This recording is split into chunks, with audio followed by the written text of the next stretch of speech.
For a limited time only, you can now get The Athletic for £1 per month for 6 months. Visit the link in the description below to try it now. What went wrong for Marcelo Bielsa? Lovable Leeds man. He used to go for coffees in the city centre. Everyone likes him, Marcelo Bielsa, but he's gone now. And Leeds move on. It's over. And in this video, we're going to look at what went wrong for Bielsa at Leeds, because it was really fun to watch, and Leeds fans love him. This is his team, like all these lads here, all the lads, Bamford and Phillips and Cooper, all the injured lads. So in this video, I'm going to look at what the tactical failings of Leeds were this season and why teams were able to open them up so much. And then look at some other reasons, like the injuries, as to why this may also have been a problem. And then we're going to look at what might happen next with Jesse Marsh coming in to replace Bielsa at Leeds. And if you do enjoy the video, why don't you like it? That would really help the video out. It pushes it up on YouTube, it likes that. And subscribe to the channel, that'd be wonderful as well. You can do that. You don't have to, but it would be lovely if you did. So let's first of all go and look at Leeds' tactics.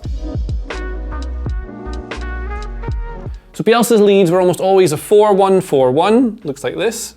Or they could change to a 3-3-1-3, which looks a bit more like this, with a spine running through the team like this. And the principles of play are very direct. They go from front to back. They keep possession. They pass the ball very nicely. They are full of energy. They press high. And what they do, the way they choose their formation is in a +1 at the back situation. So the +1 at the back, it means if they're playing against one striker, it means they have one free player. So Cooper can stay close to the striker. Llorente is now free to distribute the ball. If they're playing against a team with two strikers, like in a 3-5-2 or something, that's when they play the 3. Because again, you have two players looking after the two strikers and one player is free. Because Leeds play a man-oriented marking system. So most teams use a zonal system. So when teams come forward at them, you know, the ball's trying to get through them, most teams will keep a shape. And if a player moves on, this guy might have been looking after him here, but say this guy then moves on to here, it now becomes this guy's problem. But what Leeds do is they man mark tightly and follow teams and players around the pitch. And we've seen this in recent examples against Spurs and Man City and Liverpool especially, where doing this has caused them real problems. I'm going to show you one example. So if we say this is Liverpool that they're playing against, it's one of the goals that Liverpool scored, and it's an exact example of the man-marking system going wrong. So this is meant to be Mo Salah on the right here, and because he's the right forward, Firpo is the left-back who's meant to look after him. This isn't the exact team that played against him, but bear with me. So what Salah would do, obviously, is move into these sorts of positions to try and shoot. So the idea is if you have a man tight to him the whole time, like Firpo, he has less space, which means he has less time to think, which means he's less likely to receive the ball and be able to do something with it. But what's ended up happening here is that Salah moves into a central area more up the pitch like this, pulls Firpo with him, which leaves, as you can see, this gigantic space in here, which I can't draw. Now, when the space is created, and what teams have been doing against Leeds all season, is someone else fills that space. In this case, it's Jordan Henderson. So I'm going to untap him. This is Jordan Henderson. Henderson then simply moves into this space, into here. The ball comes into him like this. Someone passes into him because there's a massive gap. There's no one blocking this whatsoever. Salah's pulled him out of position. And then Sadio Mane just able to creep in here because the two centre-backs don't know what to do. One's got to go out here to deal with this. Leaves a big gap here for someone else to come in. This guy doesn't know what to do. It leaves Mane at the back post completely open and Henderson can square it for a tap-in. Goal. And then against Spurs, we saw similar things where Luke Ayling was having to man-mark Son, and Son would be dropping really far deep. Son was dropping as far back as like here at times. So if you have, say, the Spurs build-up in this sort of position here, and I'm going to put the players back to where they were. Now, in this game we had, Ayling was playing as a right-back sort of. He was basically a free player because he was meant to look after one of the forwards who was Son Heung-min. So when he was here, this is fine because that's the sort of position he's meant to be in. But when Son goes into here, he comes in here. Again, we leave this sort of area in this bit here, that again I can't draw, that can be punished with overloads of the opposition teams. Now, when Son would drop here, Ayling stuck to his job and would travel all the way. So when Spurs had players up like this, you know, and Son comes trying to get away from him. It's annoying being man-marked. One of the reasons that managers like to use it is because it is annoying for the player that is trying to get the ball. Ayling's over here, it leaves them free. And because they don't really pass on men, it's always that person's responsibility if they're in trouble. And man-to-man marking can lead to a lot of situations where the opposition team gets overloads. Man United were able to run straight through them. Scott McTominay, for example, was able to get into dangerous positions against Leeds this season by, let's say, for example, he's in midfield here. and with a clever couple of passes or a little bit of movement, he gets round his man. As soon as you're round your man, you're in trouble because it's man-oriented, which means that someone else has to go and deal with you, which then leaves someone else free. So Firpo's here. If Click loses his man, this guy gets in behind, he's on the ball. It means that someone's got to step out. The defenders can't really do it, they've got to hold their shape. Firpo might come out here, and that leaves someone out here. So the man-oriented system was being routinely broken by opposition managers who were targeting it and knew how to take advantage of that, and that was a big problem. And if you add to this that Leeds are also playing a really high press, they're naturally leaving a lot of space open. So if you have players being dragged out of position all over the pitch, not keeping to a shape, teams are able to go through them on the counter-attack. There's just loads of space in the middle, and this is what kept happening to Leeds. But the other big problem, and I think probably the most relevant one, is that they've been absolutely riddled by injuries this season, and it has robbed them of their best team. Leeds already have quite a small squad. A lot of these are players who came up from the Championship. I mean, Bamford played in the Championship, Cooper, Ayling, Phillips even. And Bielsa's made them a lot better. So Phillips is a different player altogether, and he credits a lot of his career now to the coaching that Bielsa did. But if you look at the players who've been injured this season for missing a lot of the games, so Calvin Phillips has only had 12 appearances this season. He's been injured, really important to how they play, specifically because the way they line up requires him to drop into positions like here, to be able to play long passes. Because again, they play very direct, attacking football at times. They want to get the ball up here. So players like James can get on the end of his passing, but without Phillips, they don't have a player who can do that. Imagine it a bit like this, actually. So imagine James is the striker here, Rafinha's over here, right? And then you've got Jack Harrison, who you think would be in here. So Harrison would be expected to be in this position, but he might move inside the pitch here. A lot of teams do this sort of thing.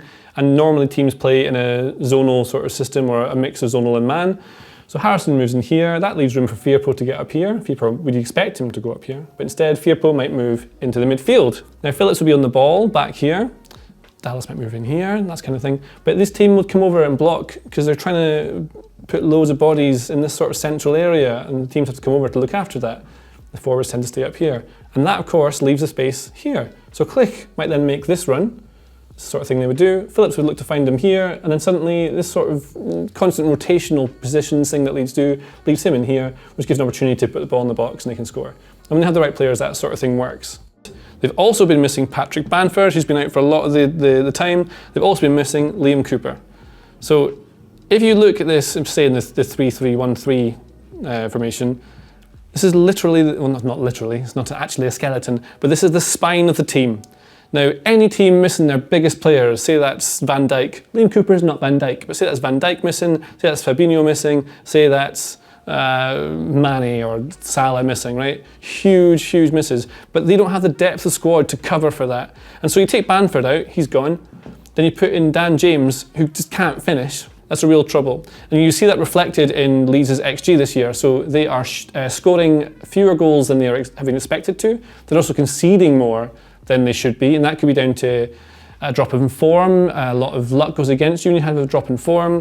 But the fact remains, they've been missing key players, and with such a limited squad, that's a real problem. I mean, even Luke Ayling's been missing for a lot of the time, and Llorente's been out injured, and Click's been out injured, and Rafinha's been out injured, and Harrison's been out injured.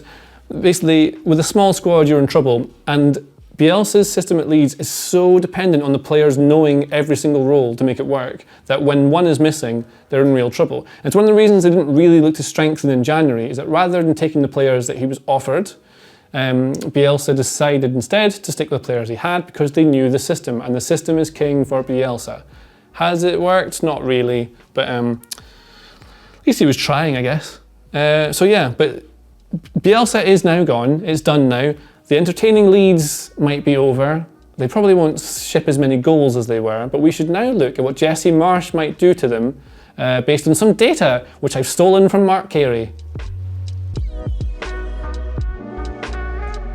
So this shows Jesse Marsh where he differs to what Leeds have done. So he was obviously at RB Leipzig. This is where he was. It was a short tenure, it didn't work out for him, which might be a worry for them. He has Leipzig winning the ball higher up the pitch. Now we know that Leeds tend to try and win the ball back early. They will press from the front, try and lead the ball a certain way, then try and win it back. That's what they do with their man-oriented system.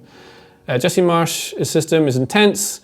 They win it high up the pitch. That's what they do. Leeds were over here. This is for comparison to see the difference in styles between the two. Now, if I move on, talking about injuries and the problems that Leeds have had. A lot of the injuries they've had are soft tissue injuries. They're not someone smashing into them and breaking a leg. It's muscle injuries, which can be from players going into what sports scientists often refer to as the red zone, which is when they've been running too much or too hard. They're working really hard. Now, Leeds up here is pretty crazy. So what's expected of Marsh when he comes in is that he will look to reduce the physical load on the players in training. So it's not in matches, this is going to be in training apparently, but this is average sprint distance per 900 minutes. So this is actually in games. So Marsh is expected to reduce the amount they're running in training, although they're going to try and maintain the fitness levels. It's something that Leeds have excelled at. But by bringing this slightly closer to here, it might help reduce injuries, which means they've got more cohesion within the team and fewer injuries. You know, well, those two go hand in hand. Also, in terms of how they're going to play, Leipzig were more direct than Leeds currently are.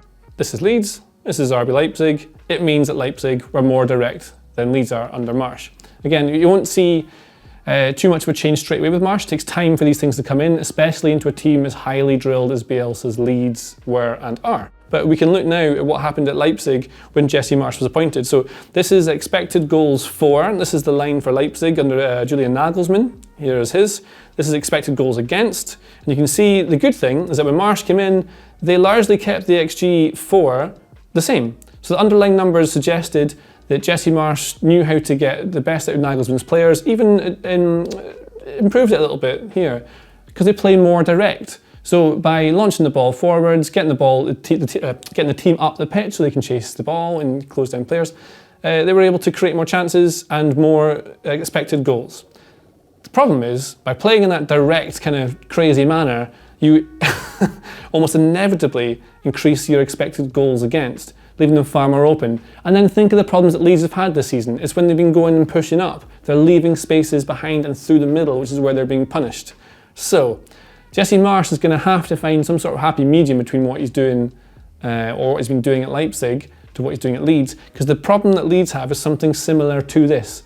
The amount of goals they're conceding is way too much, and Marsh is not a defensive coach. He is very much a similar sort of Bielsa world manager. He exists within the same, how do you call it? You know, the same canon. I don't know, doesn't matter. You know what I'm trying to say. Marsh should be able to get more, well, a lot out of the attacking part of Leeds if he can keep his players fit. That's the good part that he'll focus on. But the amount of goals they're shipping, this isn't a good line. This isn't a good line at all. So, makes sense as an appointment to replace Bielsa. Bielsa's teams are really fun to watch. What's going to happen next? I have no idea. But we'll definitely follow that up in Tifo IRL. So if you want to find out what Jesse Marsh's Leeds look like in a few weeks or a few months, I'm not going to commit to it, subscribe and you'll see it right here. And that's all I'm going to give you for now. Hope you enjoyed the video. It is £1 per month for 6 whole months. It is £1 per month for 6 months. It is £1 per month for 6 whole months. It is £1 per month for 6 months. The Athletic, it's the premium place for sports writing, football analytics and the data and the columns and reporting and the transfers and the news on every team. That's right. You can now get The Athletic for £1 per month for 6 months. That's full access to the app with in-depth coverage on every Premier League team and some of the best football writers in the world, all for just £1 per month for 6 months. It is £1 per month for 6 whole months. It is £1 per month for 6 months. Yeah, it is £1 per month for 6 whole months. It is £1 per month for 6 months. Yeah.